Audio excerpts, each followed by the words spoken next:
Hello there, and welcome to Brian Lomax Movie Talk. We've had a bit of a discussion tonight. We've just done our War for the Planet of the Apes review, and we're going into a bit of a discussion about Baby Driver because Edgar Wright has apparently said he has ideas for a sequel. But the question is it a film that warrants a sequel? Should it have a sequel? Some very strong opinions from people in the car. Matt, we'll go with you first. Do you want a sequel to Baby Driver?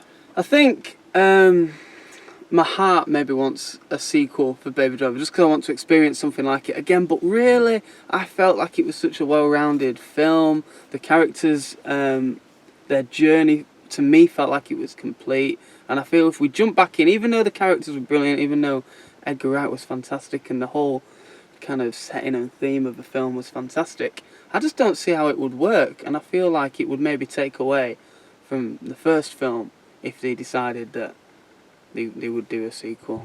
That's what I think. I don't think it needs it at all. Okay. I agree. I agree. Such a good film, an amazing film, and a really interesting concept of a film with the music, with just the cool style the whole film had, the narrative arc, the characters, just brilliant. And why do we always have to think, okay, that's been a real success, let's have a sequel? We don't need one this time. Edgar Wright's probably got a bucket load of ideas he could go and make another film with. Why do we need then to make some more money from this one when the potential's there to ruin this brand, if you like? As a unique film, the brand's secure, it's done fantastic, and it's always going to be regarded as a fantastic film. If you then go and make another film which isn't quite as good, we're then going to remember that brand as not being quite good. Whereas actually I'd rather think of it as a fantastic film. I'm going to give you a comparison, which might be a bit weird, but we're going to go with it. Matrix. Matrix came out, a unique idea. First film, brilliant, really successful. Wasn't looking for a sequel from what I gather, but the Wachowskis were like, okay, let's go and make some more money out of this franchise. Two other films, terrible. Now, we now look back at the Matrix franchise and we think, okay, first film was good, but as a brand, it's flawed. That example actually of the Matrix actually helps my point. Because the point I want to make is this. This hasn't come from the studio saying to Edgar Wright, look, we want a sequel.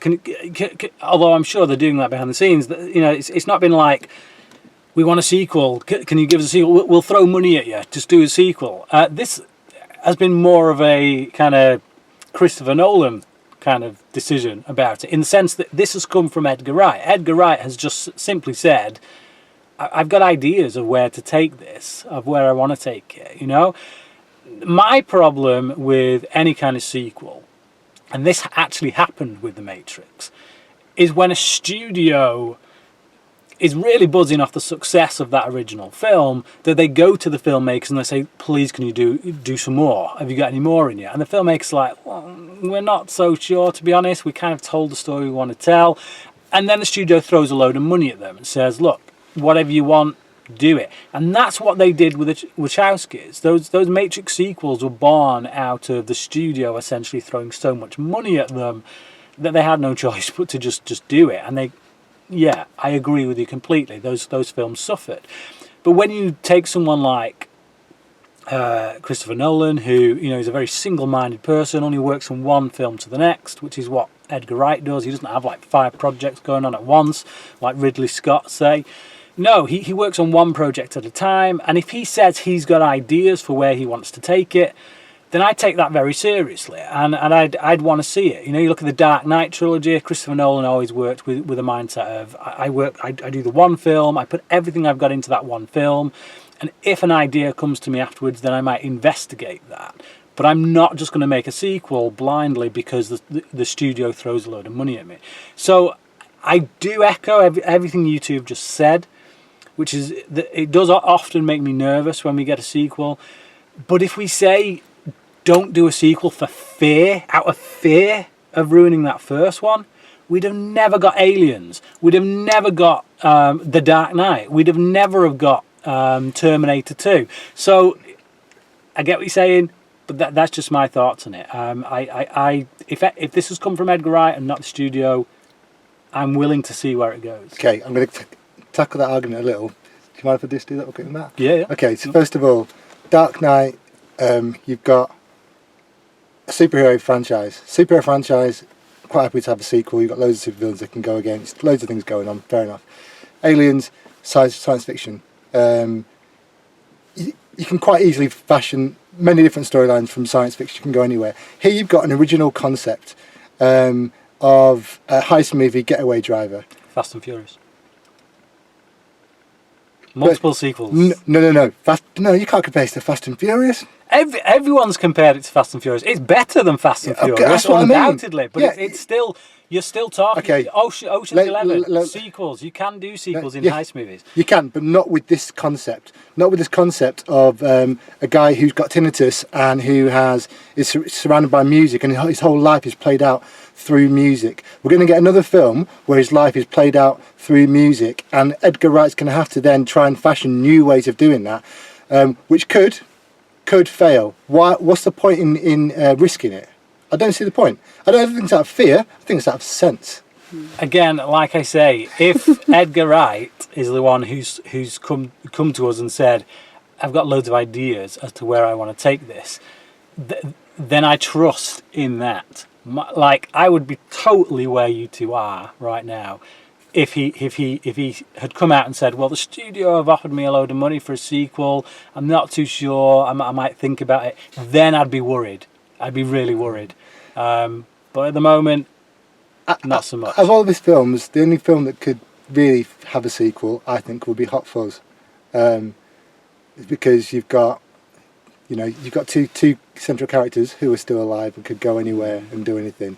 Here you've got most of your cast are dead. Sorry, excuse me. But again, I use Terminator as an example. I use Alien as an example. Terminator more so. Where do you go with that in a sequel? It's like, I just don't see it. And then Jim Cameron comes back with Terminator 2, and it's like, oh, okay, totally get it.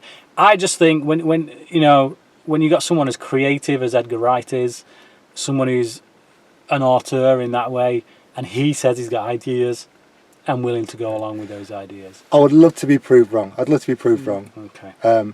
But from what I gather, from what I've listened to a podcast with Edgar Wright, and he was talking about the fact that Baby might come back with a different dynamic in the group. So rather than being the rookie, he's now got a bit more experience.